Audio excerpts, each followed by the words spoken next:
Howdy and welcome back. Today I'm going to be making a follow-up video to yesterday's where I went over the 2026 Senate elections with the best Democratic candidate and the worst Republican candidate. And now we're going to be doing the inverse of that. So with that in mind, we can go ahead and just characterize all of the states that would absolutely just not go either way. Let me quickly check on Oregon. I don't know. I think, reasonably speaking, in a year like 2026, it's probably just not going to go under 15. So I just had to check on that one time. Massachusetts. Let's go Rhode Island as well.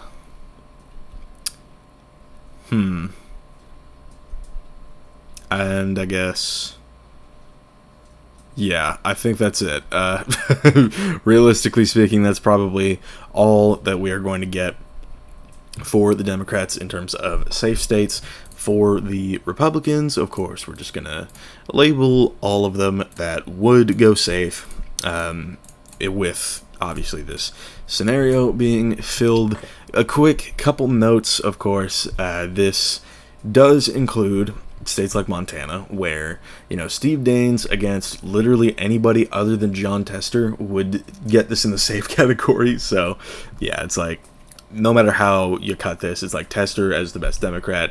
Obviously in this scenario it's the worst Democrat that we're doing. Of course it would go safe red, and it's the same in Nebraska. This would not be against Dan Osborne, this would just be against a Democrat, just anybody from that party, and it, of course, would go safe red. Kansas is a little interesting, but it's Roger Marshall is, I think, a stronger incumbent, and even though it's a bluer year, I do think that against somebody not named Laura Kelly, Sharice Davids, or whoever the Democratic lieutenant governor is in the state, don't remember their name, but any of those people, any of those three, it's going to be safe red, and it will go over 15 points. So there is that as well. States like South Carolina do get shored up. This would be probably like Henry McMaster versus just any Democrat, really. So yeah, just some more popular picks and not, you know, trash picks like what we've seen in the past. So, and of course in yesterday's video. So what else have we got? I guess we could start on the likely states. I do think that, you know, if we were to do Ken Buck in Colorado, he did retire not too long ago, but if it was him against incumbent Senator John Hickenlooper, then sure. But I mean, if we're talking about the worst Democratic candidate, I don't really know who I would consider to be the worst Democratic candidate in Colorado. I don't think,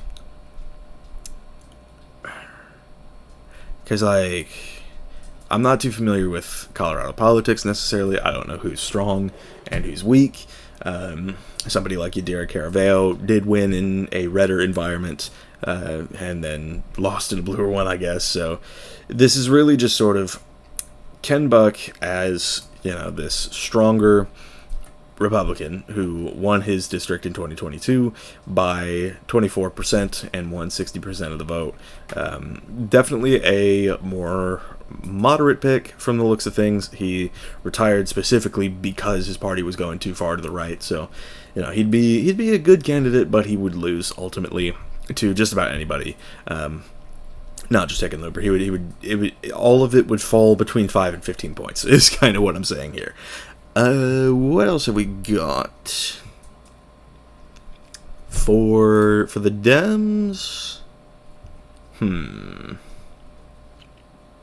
I guess Delaware, and the quote-unquote worst candidate in this scenario, I suppose, we would say Sarah McBride. And Sarah McBride is currently the only trans woman in Congress, but that, of course, gives the GOP a lot to attack. Now, Delaware is a very blue state, but, I mean, there's those independent voters that sort of lean right, that kind of stay home from time to time. It's like, those voters might get the state under 15. I don't think that Sarah McBride's identity should be a liability, but we live in a time where that sort of just is the case. So electorally speaking, I do think that Delaware would go under 15, but nothing too major outside of that, really.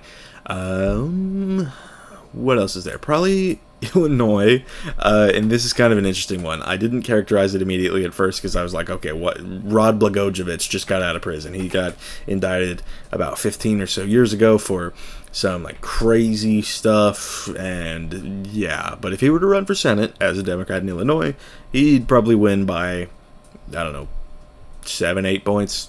He's an absolutely downright atrocious candidate for the state, but he has a pulse and a D by his name, so what can you really say there? New Jersey, I think, also would not get under 5.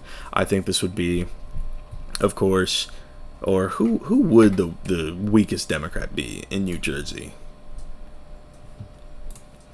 I really don't know.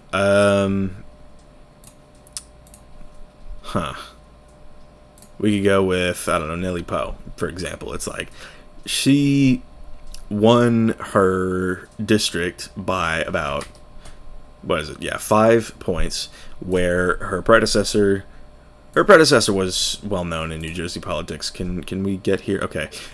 But in terms of that, her predecessor did outperform her by quite a bit in 2022. So I do think that, just toss her in there. I don't know what else to really say about it, but it is a federal race in the state of New Jersey. I don't think that it would go under 5. Now, for the Republican in this race, we're gonna say it's probably Jack Ciattarelli. He does honestly perform quite well, all things considered, in New Jersey. Of course, that was the governor's race in 2021, as well as this upcoming governor's race, where he is expected to sort of hold the race under 10, but all things considered, I mean, he is a uniquely strong candidate for New Jersey. It really seems that way. So that's how I'm feeling about it. There's also the only other candidate that I could say the GOP could put up that could be considered stronger is Jeff Van Drew, who initially won in 2018 as a Democrat, and then switched parties in 2020. So amazing, but I mean, that would also draw some fire from the right, I'm sure.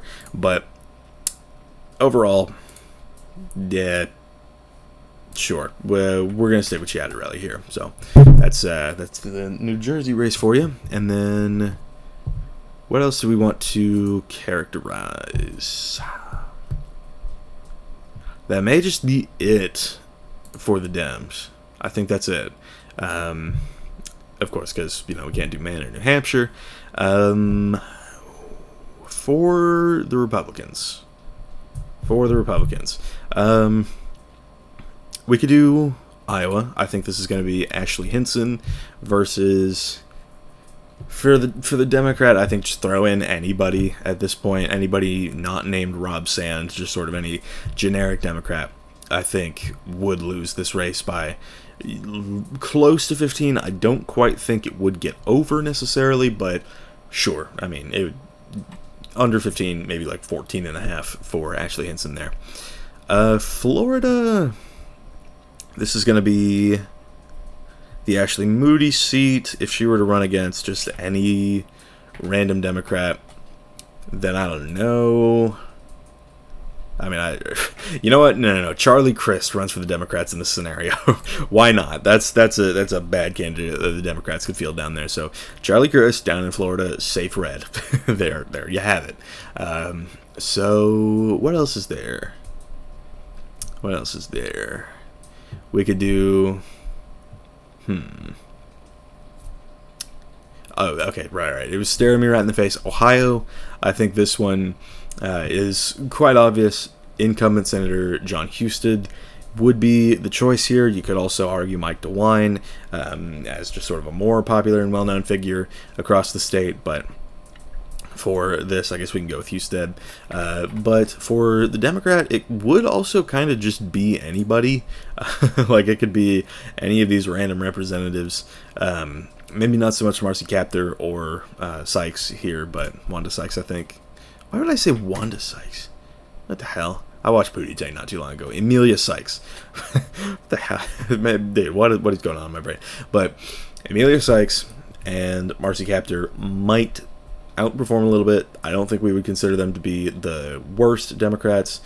Could we count Dennis Kucinich? You know what? We're gonna count Dennis Kucinich. I think this guy had some like crazy stuff going on. I think this, yeah, I don't know exactly what happened, but yeah, I think he was.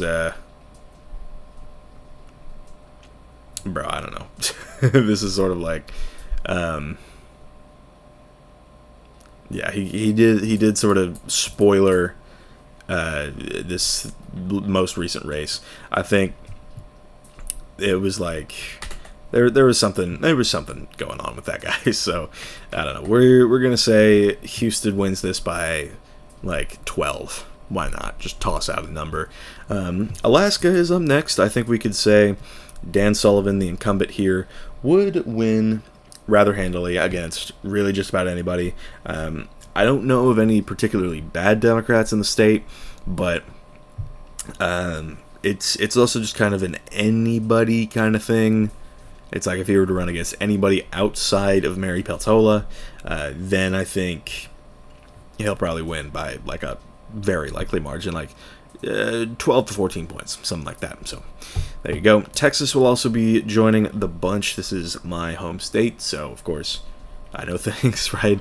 I hope. Anyway, the Republican candidate here would be incumbent Senator John Cornyn. He has run successfully for, I think this is his 5th term that he's running for now. He is running, but he is currently trailing significantly in the primary to very scandal-plagued Ken Paxton, the Attorney General, right now.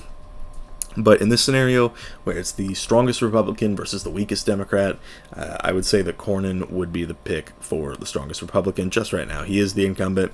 I don't really know if there's anybody else that could do better than him for this seat.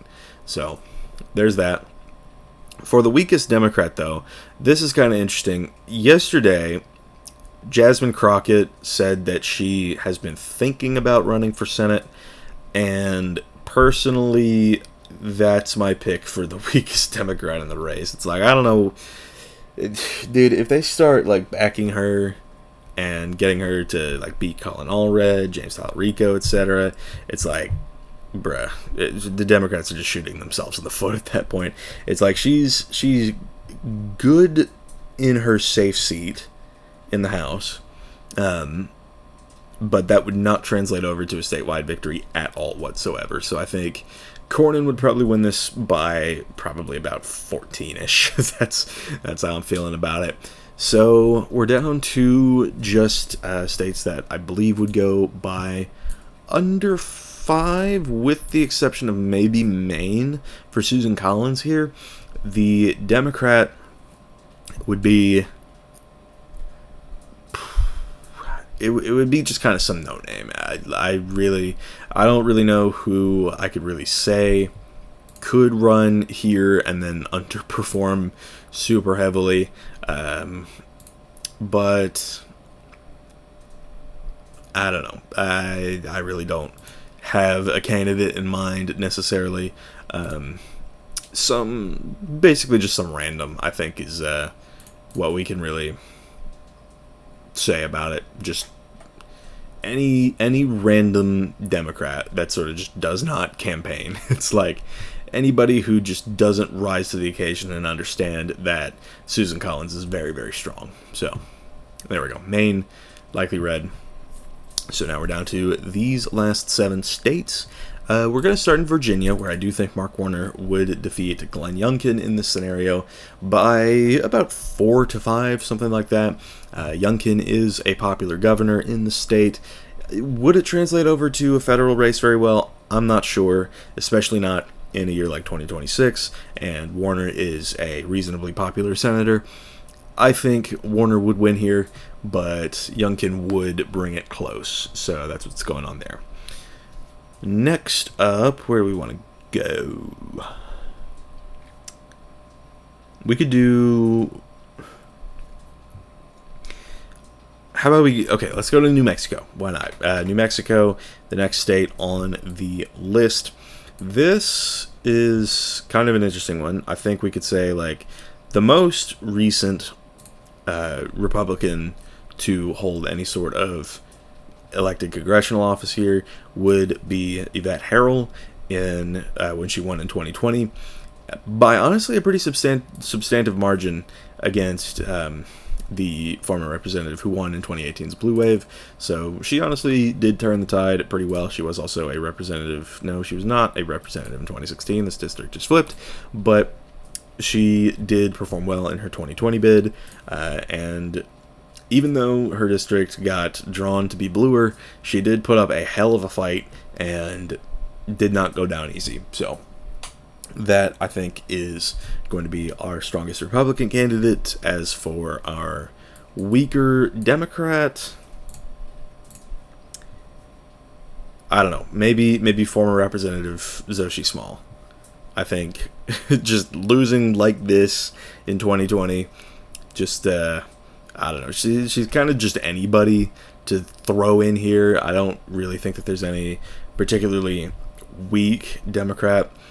You could make a case for incumbent Senator Ben Ray Lujan, but I don't know. I think that Yvette Harrell would not win. I think that the state would still go blue, but it would be very close, and maybe like 2 to 3 points here. So there's that.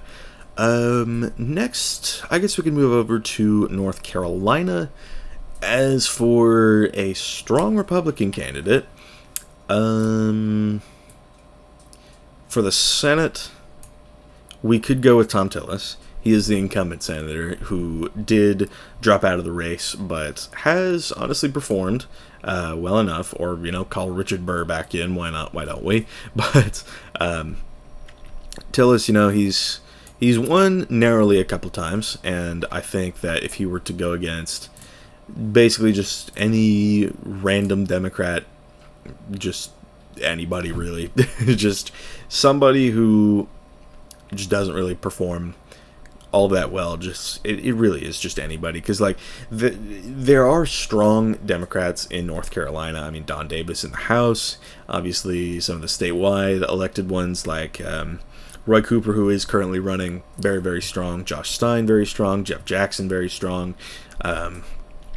So it's basically just all about who the Dems would pick, and it can't really be any of the strong ones. So if we're talking about Tillis, I think he'd win again, probably by less than 5.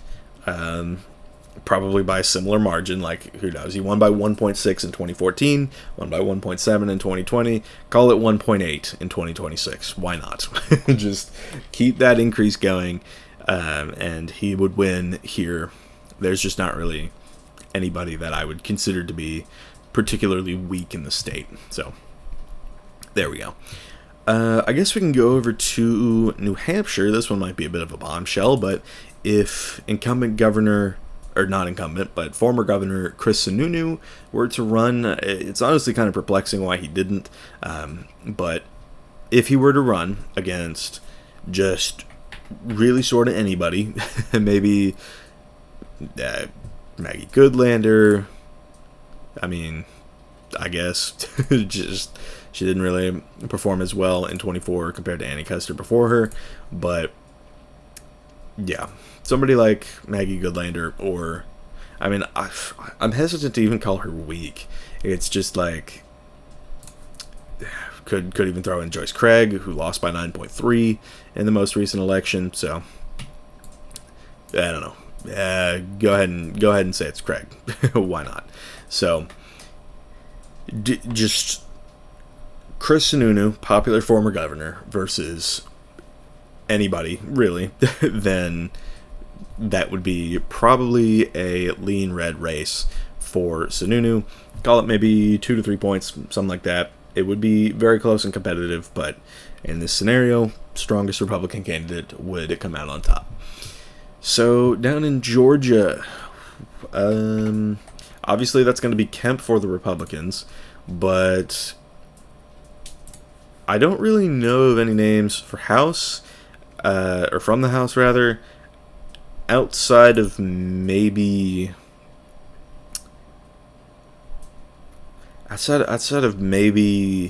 Jeff Duncan, who was a Republican but switched and is now running in the primary for governor of the state.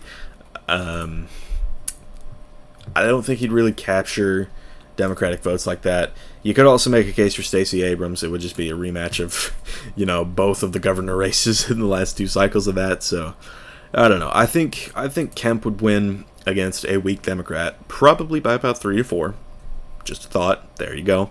And already, the GOP is running up the margins on this map. So, there you have that. For Minnesota, this is another one where the GOP just does not have the deepest of benches. I don't know of any statewide elected officials in Minnesota that are Republicans, but all right, let's see. Who was the most recent Republican governor? Obviously, we're gonna have to go back a ways. Tim Pawlenty. That was the most recent Republican governor of the state. Barely won in 2006, but still did it in Minnesota. So, there you go. I think if it was going to be anybody, you'd have to dig this guy up from, literally 20 years ago.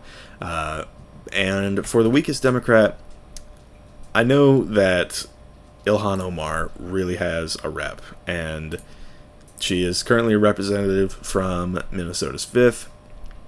And, she's one of those, I guess, more vocal Democrats in a safe seat.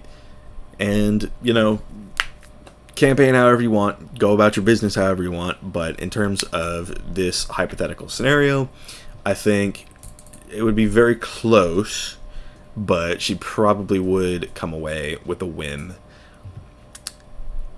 Just barely. And yeah, it's sort of like a weaker Democratic candidate. I don't even want to say tilt necessarily. I think that's too rude, but maybe like a win by 1 point, something like that. I don't think the state would flip, and for the Republicans to be running a stronger candidate, I think would benefit them tremendously, but would not seal the deal. So, for Michigan, this is a very interesting one, and an interesting one to end off on, because the Michigan Senate primary right now for the Democrats is terrible, downright terrible. But for the Republicans, we would say John James is going to be our guy.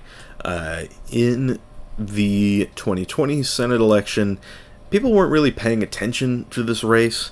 Everybody just sort of assumed Gary Peters would win by a lot, because in 2014, big red wave year, he won by 13.3. So, yeah, it's like he did very, very well for himself in that year. And, he won in Michigan by more than Al Franken won in Minnesota. So, you had that.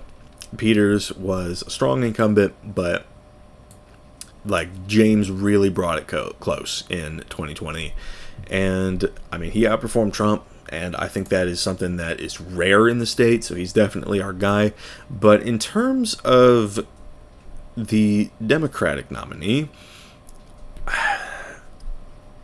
I hate to say it, but it might just be the most or the most probable one for the Dems, which would be Representative Haley Stevens. Now, this is the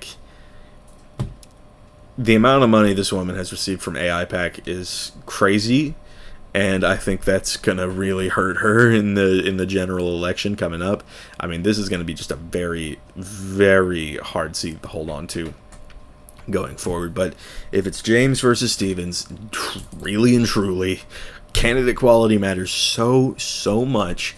And, if James is going to be outperforming, then, I mean, dude, the whole point of this map is the Republicans outperform and the Democrats underperform, both happening at the same time. And if that's the case, I think James probably wins the seat by 2 points, something like that. So, yeah, this is going to result in a 56-44 majority for the GOP. And of course, you could maybe get Minnesota, you can maybe get New Mexico, Virginia not so much, but it's like some of these states get shored up, and I mean, as we can see, if we take out 2 likely states, it's like the GOP is still holding majority just with the safe and likely seats. So yeah, the Senate is very, very favorable toward the GOP right now. Like even on the real map, where the Dems just aren't running awful candidates in most places, of course. And so I just think if this were to be the scenario, if the GOP were to run their best and the Democrats were to run their worst, this is what I think the Senate map would look like. So there we go. Neat little hypothetical. Yeah, that's kind of where I think this one is going to end. So thank y'all for watching, and I'll see y'all later.